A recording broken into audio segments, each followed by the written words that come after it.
If you're like most woodworkers, you want to sell your woodworking projects to make a little tool money, but you're really not sure what to sell. Show me the money. Well, sometimes the best ideas come from solving a problem you already have. For example, I have a need for something in my bathroom. Sometimes when I'm building a log cabin, there's no place to put stuff down in this tiny little closet that they put my throne in. So in today's video, I'm gonna show you a project that not only fixes this problem, but it also happens to be a bestseller. Enough dropping a deuce, let's get to building. He's so gross and stupid. I'm gonna use this 1x6, but first I gotta cut off the factory edge because it's drier than a Vegas crackhead's feet. Now I need to cut a 12-foot piece. I'm sorry, 12. Son of a. I just sharpened this and now I broke the tip. Now I need to cut a 12-inch piece off this 1x6. Okay, so now we're gonna lay out our opening. I'm gonna start by doing one mark at 2 inches and then another mark at 8 inches. Then I'm gonna make a line at those two marks. And it should be a 6-inch opening. Well, bam! Then I need to come in 2 inches from the back. And then I'm gonna make a line at 2 inches from the back. You should have an opening this way that's 6 inches, and then from the front to the back, it's about 3 3/8. I was trying to keep it a consistent reveal around this edge right here. I cut mine out on my bandsaw, but you could easily cut this with a jigsaw. This is where I figured out that my bandsaw was too small to cut this out. So I had to flip it over and relay it out on the backside. Now, if you were to cut this out on your jigsaw, all you would do is just drill holes in the corner and then connect the holes with your jigsaw. You can even do larger holes and leave your corners rounded. I think that would look cool too. I'm not real happy with the size on this one. I made a prototype earlier and I felt like that one was too small, but I think I way overdid it with this one. So I'm gonna recut it out of a 1x5 instead of a 1x6. If you don't have a 1x5, you can just cut down a 1x6 on your table saw. And same thing, 1 foot, except the dimensions of the square is gonna be smaller. Okay, so this is the 1x5. What I did instead of 2 inches, this is 1 3/8 on this side, 1 3/8 for the back, and then this is 5.5 inches across. And now the total opening is about 3 1/16. It's a little bit bigger than 3 inches. That's what she said. I got all these scrap cutoffs from cutting down 1x material on my table saw. This one here is like a perfect square, so I'm gonna use a couple of pieces of this for the project. If you wanna make your own square dowels like this, just get whatever 1x material you're using, put it in here, or whatever scrap 1x you have, put it on your fence, pull your fence all the way up to your blade. Don't push too hard because you can actually push the blade over. Just get it up there to where it's touching, lock the fence in, pull it out, and then when you cut it this way, it should cut you almost a perfect square. Okay, so now take your 3/4 inch by 3/4 inch square, and you're gonna put it right on the corner of the square that we made in the 1x5. Get them two edges flush, and then I'm gonna mark it on here. I'm gonna use my square to square it up. Now I'm gonna cut those two squares out. I'm gonna use my bandsaw, but you can use whatever method you want. Okay, so now you're gonna take that square dowel, and you're gonna cut off a 2 2.25 inch pieces. So 2 pieces at 2 1/4. That was hard to say. I'm gonna mark this one top right, and this one top left, just so I don't get confused later on. So if this is top right, that's gonna make this my inside. Oh, I wrote TN. Oh, what is that? Teenage Mutant Ninja Turtles? What the hell am I writing over here? So I'm gonna take my little speed square, I'm gonna make it perfect with this edge right here. Just like that. And then, this is hard to do and film at the same time. And I'm gonna make an X, and then flip it, finish off the X, and that's gonna be my center. I'm gonna drill a hole there. Let me mark this one. That's my top right. If that's gonna be right here, then my X has to be right here. I'm gonna drill a hole in the block, and then I'm gonna put a nail in there, and it's gonna be just like this. And you're probably wondering, why are you drilling a hole if you're gonna put a nail? Because I wanted this to be like a hinge. So I'm gonna drill a hole that's just slightly bigger than the nail I'm using. I don't know what gauge nail these are to tell you because I don't have them in a package. I just have a box of finish nails, and they're 2 inches long. Doesn't really matter the gauge of it, just as long as you use a little finish nail. It's just gonna be like a little hinge, so any kind of nail will work. As long as it's a little bit longer than what you're doing, you know, at least maybe like 1.5 inches. 2 inches is probably more than I need, way more than I need. But that's just all I have, so. It's a weird thing to brag about. I'm gonna drill my hole using this Craig drill block. And the reason I'm using this is because it straddles 3/4 inch material. So it kind of like locks in there. Oh, I forgot to put down a piece of scrap wood.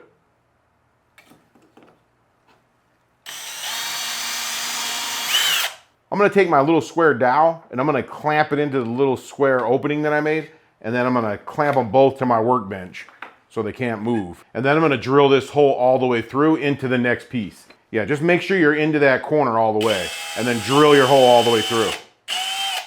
And then do the same thing on this side. Make sure your square dowel is pushed into this corner. It's flush on both edges and then clamp it down.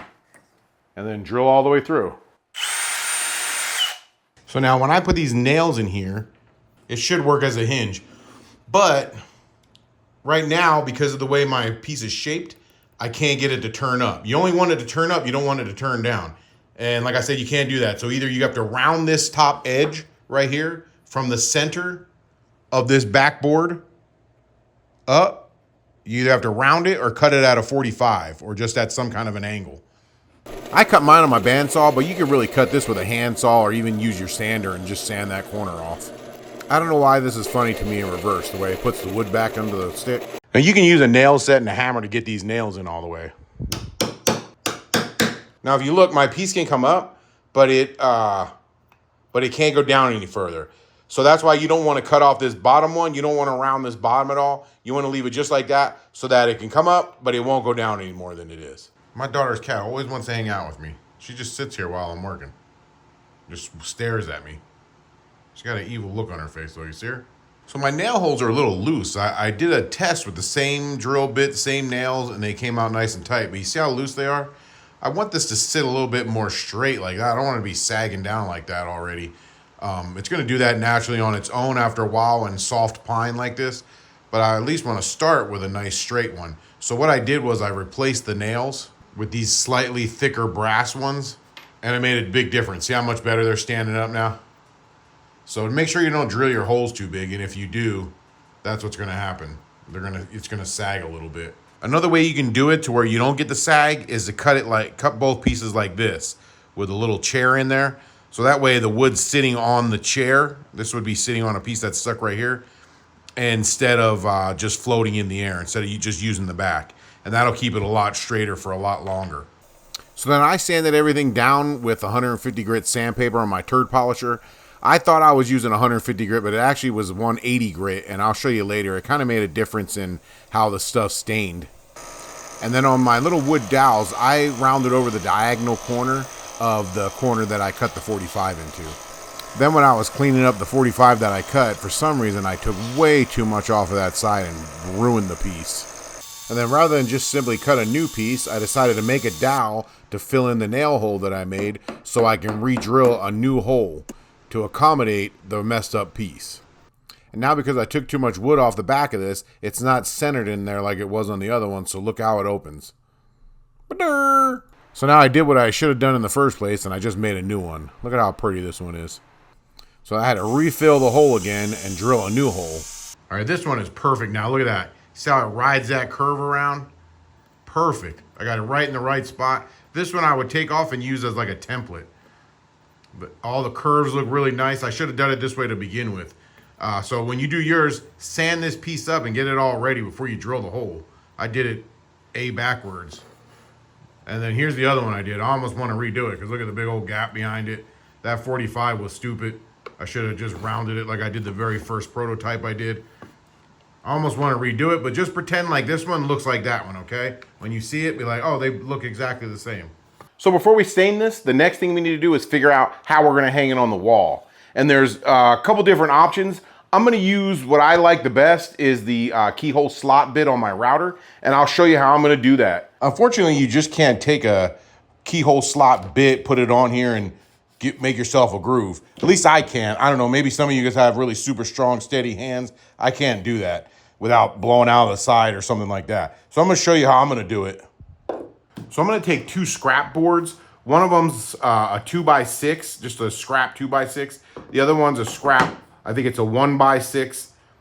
You can do it a little bit smaller if you got it, just whatever will fit your piece. I'm gonna put my project on top, make sure that this is even with the 2x6, but then I want the 1x6 to stick up a little higher, like about that, maybe an inch, and make sure that's nice and flush, and then grab them all just like that, hold them together, and then I'm gonna put it in my vise, just like that, and clamp it all together.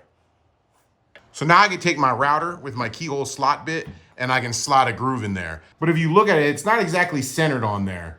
So to fix that, I'm gonna take my ruler and I'm gonna put it in the side here, and then look at that. I'm exactly centered in the board. And I'm gonna clamp this ruler on here so it doesn't move while I'm doing this. Okay, so this is the keyhole slot bit. It kind of looks like a Pac-Man. Waka, waka, waka, waka. See it? Waka, waka, waka. He's got a screw loose. You want it to be about 3/8 to 7/16 above the base of your router. So I'm gonna take a drill bit, a 3/8 drill bit, because that's about the width of this, the head on this keyhole slot bit. So I'm gonna use a 3/8 inch drill bit, and I'm gonna put a stop collar on it, and I'm gonna put it the same length as what you have sticking out. So about 3/8 of an inch to 7/16. I'm gonna do 7/16 just to be on the safe side. So now we just need to mark out where we wanna make the keyhole slots. On this side, I'm gonna come in from the right edge 3 inches, and this keyhole slot's gonna go from 3 to 2, but I'm gonna make my hole at 3. That's where I'm gonna come in.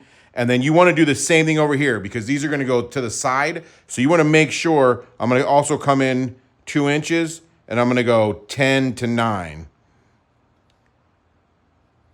And this is gonna be where my hole's at. Because you wanna come in, when you put this on the wall, you're gonna put it this way, and then they need to slide the same direction. You can't have them pointing the opposite ways, if that makes sense. So I'm gonna put them both holes on the same side, so when you put it onto the screw, then you're gonna slide it over to lock it in. So that's where I'm making my holes. So now I'm gonna try to drill my hole right in the center. Oh, that sucks.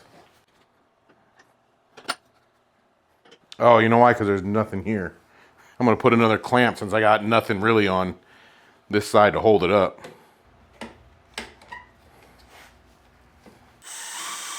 Okay, so I'm gonna go like this. I'm gonna take my bit, drop it in the hole, and then come this way.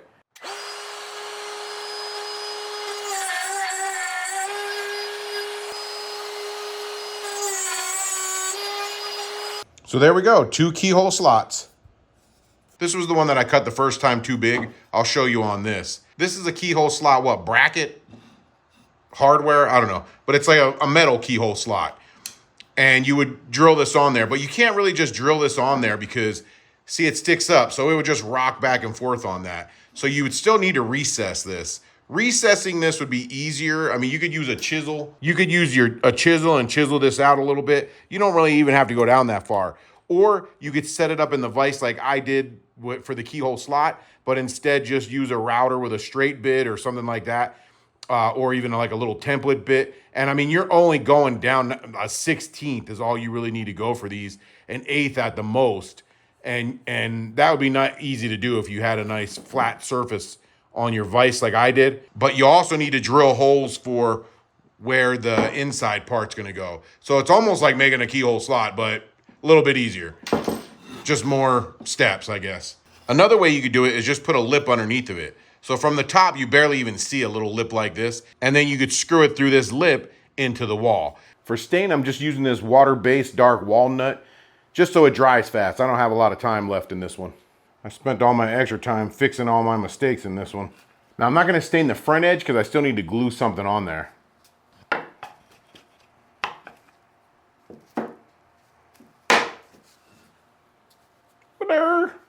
Hey guys, while I'm sitting here looking like the white Cletus clump, I would really appreciate it if you guys would like the video, leave a comment, subscribe to the channel if you haven't done so already. You can even share it if you want. If you know somebody you don't like and you want to give them a payback. I really appreciate you guys watching my videos. Thank you. Okay, now my stain is dry. I put my fingers back on. I don't know what else to call these things. Little flappers or whatever. Looks like a pinball game. And now I need to put it's not gonna go all the way across, but I need to put a front cover on. And I'm gonna cut it even with this edge and then with this edge. And that's what's gonna hold these pieces in so they don't fall out. One of the problems I'm having, it's not really a problem, but you see that nail is hitting. So I gotta countersink these nails a little bit into the flappers. Now on my prototype, I just used a thin one. This is the prototype I made. Look how straight that came out. This one took me like 15 minutes to make. I just threw it together and I had no problems with it like I did with this one. 15 minutes, I didn't even barely think about it. And this one, because I overthunk it, I think. Overthunk it, is that a word? But anyways, what I'm trying to ask is, you see how I have just a thin one on here? Should I do a thin one on here? Do you like the thin one better? Now, it's not going to go all the way across. It's going to go like this. Oh, of course, that side's broken. There you go. It's going to go like that. It's going to go to this edge. It's going to cover that nail so the nail can't fall out. Should I do a thin one like that? Or you guys like a thick one like this? I like them thick. The wood, too. So we'll cut it about right here. Oh, I moved a little. Hold on, ready? Before I put the pieces on, I'm going to round over the edges with my little finger sander and just break all the edges too so they're not sharp. All right, now time to put this thing together. I'm just going to use some wood glue and some pin nails. I think my glue bottle's it's been really hot in Vegas. We've been above 110 for weeks now. It's come down the last day because we're having monsoon weather. And we've actually been humid too because it's monsoon weather. So my glue is getting really thick. Now in the future, I may shift the opening over a little bit so I have more meat on this side to hold this part on. Well, bam! I was all set to do a water-based clear coat on this thing. And I should have did it before I put it together. If I try to water-based clear coat it now, it's going to be like glue and glue these things in position. So instead I'm using a paste wax. This was like a super simple build, but I made so many mistakes during it. The paste wax will actually help with the sliding process. It'll help it slide better. I probably shouldn't have a woodworking channel. I should have like a channel where I just eat snacks. I know I always joke about a knitting channel, but let's be honest, knitting would be too complicated for me too. I should just eating snacks, that's all. I just eat a snack. Should I even give a rating on the snack or review it or just eat it? I eat snacks and watch cartoons. That'll be my whole channel. Jasco's Cartoon Snack Hour. Well, bam, what do you guys think? Look at that. How's it look? Now, I know you're right. Why isn't it hanging in your bathroom?